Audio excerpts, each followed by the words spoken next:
nueva cuenta con Daniel Esquivel en esta sección de Imagen, Imagínate Bien.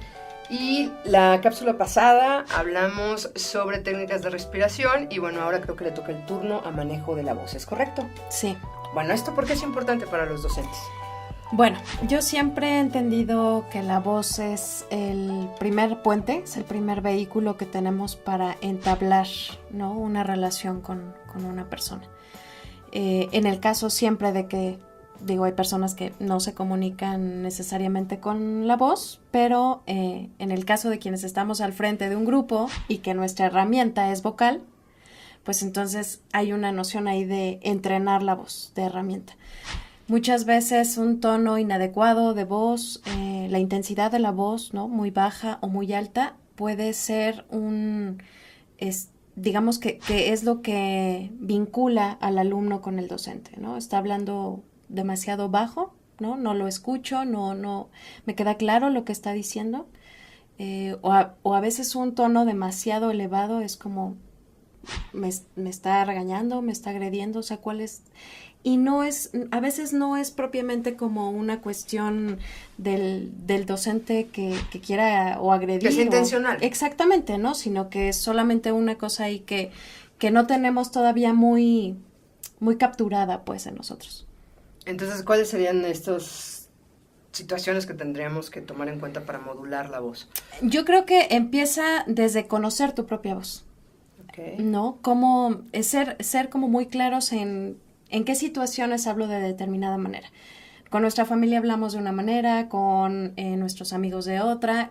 ¿Cuál es el tono adecuado para el tema incluso que estoy tratando? Hay veces que es un tema muy serio y entonces nosotros percibimos que nuestra voz cambia.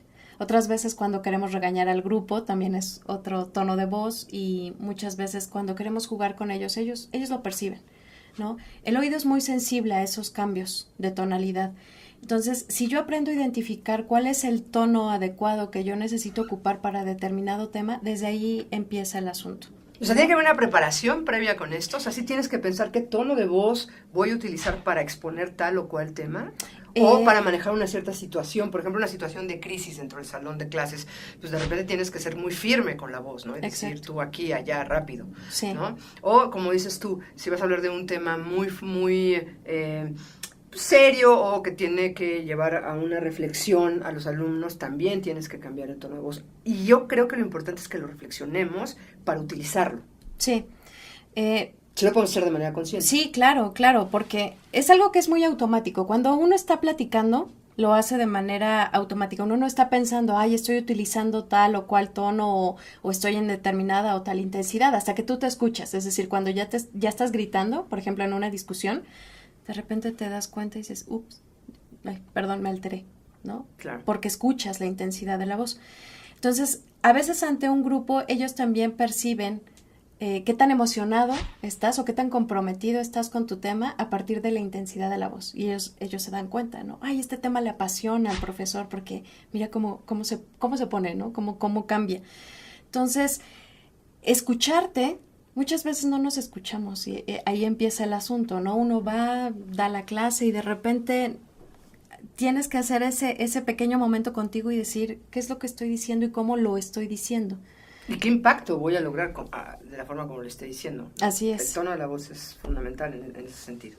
No, y justamente creo que se puede entrenar. O sea, creo que si tú empiezas a leer algunas notas de tu clase y dices esto, me gustaría que les quedara más claro, ¿qué puedo hacer, no? ¿Cómo lo puedo manejar?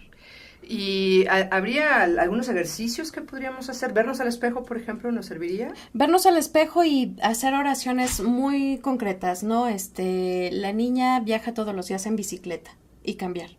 La niña viaja todos los días en bicicleta. La niña viaja todos los días en bicicleta. Es decir, ¿cómo puedo escuchar la diferencia de los cambios de intensidad y tono? Y empezar a escucharme, ¿no? Cómo es diferente mi voz a partir de un cambio de tono y de intensidad. Pues bueno, creo que nos has dejado mucha tarea para reflexionar sobre cómo utilizamos nuestra voz en el aula y vamos a insistir mucho en esta temporada, ¿no? Los profesores tenemos que tener un entrenamiento físico, ¿no? Para pararnos frente al grupo y sobre todo, pues, esta idea de la sección Imagínate, pues imagínate bien. Muy bien. Muchísimas gracias. Gracias, Lore. No dejan de vernos.